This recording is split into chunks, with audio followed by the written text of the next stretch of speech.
સુરતના પીપલોદ વિસ્તારમાં રહેતી મૂક બધિર સગીરાને નરાધમે વારંવાર દુષ્કર્મ આચરી ગર્ભવતી બનાવી દીધી હતી. પેટમાં દુખાવો પડતા ડોક્ટર પાસે લઈ જવાતા સગીરાને 4 માસનો ગર્ભ હોવાનું નિદાન થતાં સૌ કોઈ ચોંકી ગયા હતા. ઉમરા પોલીસે ગુનો નોંધી હવસખોરની અટક કરી હતી. મળતી વિગતો પ્રમાણે પીપલોદ ખાતે રહેતી 17 વર્ષીય સગીરા જન્મથી બોલી કે સાંભળી શકતી નથી. મૂક બધિર આ સગીરા ટ્રસ્ટમાં સીવણ અને બ્યુટી પાર્લરનું કામ શીખી રહી હતી. તેણી વેસુ ખાતે બ્યુટી પાર્લરમાં નોકરીએ જતી હતી.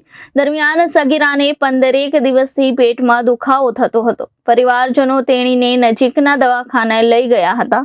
ત્યાં ડોક્ટરે ચેકઅપ કરતા સગીરાને ગર્ભ હોવાનું કહેતા પરિવારજનોના પગ તળેથી જમીન સરકી ગઈ હતી. ત્યારબાદ સગીરાને સિવિલ હોસ્પિટલ લઈ જવાઈ હતી, જ્યાંના ડોક્ટરે સગીરાને 4 મહિનાનો ગર્ભ હોવાનું નિદાન કરતા ઉમરા પોલીસને જાણ કરાઈ હતી. મૂક બધિર સગીરા સાથે દુષ્કર્મ આચરનાર કોણ તે શોધવું ઉમરા પોલીસ માટે ચેલેન્જિંગ હતું. પોલીસે આ મામલે બળાત્કાર અને પોક્સો એક્ટ અન્વયે ગુનો નોંધી તપાસ શરૂ કરી હતી. સગીરાના મિત્ર વર્તુળ અને જ્યાં નોકરીએ જતી હતી ત્યાં તથા નોકરીના રૂટ મામલે તપાસ કરી હતી. સગીરા વેસુમાં જે પાર્લરમાં નોકરી કરતી હતી તે પાર્લરના માલિક એવી મહિલાની પૂછપરછ કરાઈ હતી. તે મહિલાએ પોલીસને એવું જણાવ્યું હતું કે મૂક બધિર સગીરાને એક છોકરો લેવા મૂકવા આવતો હતો. તેઓ વચ્ચે મિત્રતા હતી. આ બાબતે મહિલાએ સગીરાને ઠપકો પણ આપ્યો હતો. જોકે ત્યારબાદ પણ તે છોકરો સગીરાને પાર્લર પર લેવા મૂકવા આવતો હતો. મહિલાએ સતર્કતા દાખવી તે છોકરાનો ફોટો પાડી લીધો હતો. જે ફોટાના આધારે પોલીસે સગીરાના નોકરીના રૂટ પર તપાસ કરી નરાધમને શોધી કાઢ્યો હતો. મૂળ ઝારખંડનો કુંદન પીપલોદમાં કારગિલ ચોકની નોનવેજની દુકાન પર નોકરી કરતો હતો. તે હાલ પુણા વિસ્તારમાં જોબ કરે છે. સગીરાને લલચાવી ફોસલાવી પીપલોદની શારદા યતન સ્કૂલ પાસેથી ઉપાડી જઈ સગીરાના ઘરે અને વેલેન્ટાઇન સિનેમા પાસે આવાસમાં લઈ જઈ 4 વખત બદકામ કર્યું હતું. ઉમરા પોલીસે કુંદનને અટકાયતમાં લઈ પૂછપરછ હાથ ધરી છે. સાથે પોલીસે સગીરાનું તબીબી પરીક્ષણ પણ કરાવ્યું હતું.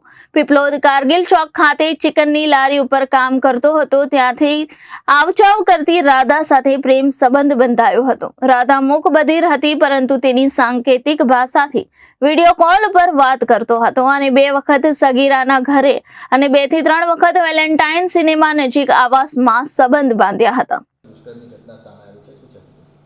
उमरा पुलिस स्टेशन में सिविल हॉस्पिटल से एक एमएलसी प्राप्त हुई कि एक मूक बधिर बच्ची है जो लगभग 11 सप्ताह की प्रेग्नेंट है. तो उसमें मूक बधिर स्कूल से टीचर को साथ में ले जाके बच्ची से पूछताछ की गई. तो उसने बताया कि लगभग 4 महीने पहले किसी ने उसके साथ में इस तरह से रिलेशन बनाए और वो बच्ची जो है वो नाबालिग है, 18 साल से कम उम्र की है. तो उसने जिस तरह से डिटेल थोड़ी बहुत दी है उसके आधार पे कुछ लोग हैं जो शकमंद हैं, तो उनके विषय में तपास अभी की जा रही है और बच्ची ट्रीटमेंट उसका अभी चल रहा है. बच्ची सर उसको संपर्क में कैसा है, क्या बताया आरोपी? अभी नहीं, इस डिटेल स्टेटमेंट वो देने की स्थिति में नहीं है. तो अभी हॉस्पिटल में एडमिट है और मूक बधिर शिक्षक जो है उसकी मदद से उसका थोड़ा स्टेटमेंट लिया गया है. उसके फादर के स्टेटमेंट के बेस पे एफआईआर दर्ज की गई है और कुछ शकमंद को हमने लिस्टेड किया है. उनके लिए अलग अलग टीमें बना के सूरत सिटी में भेजी गई हैं.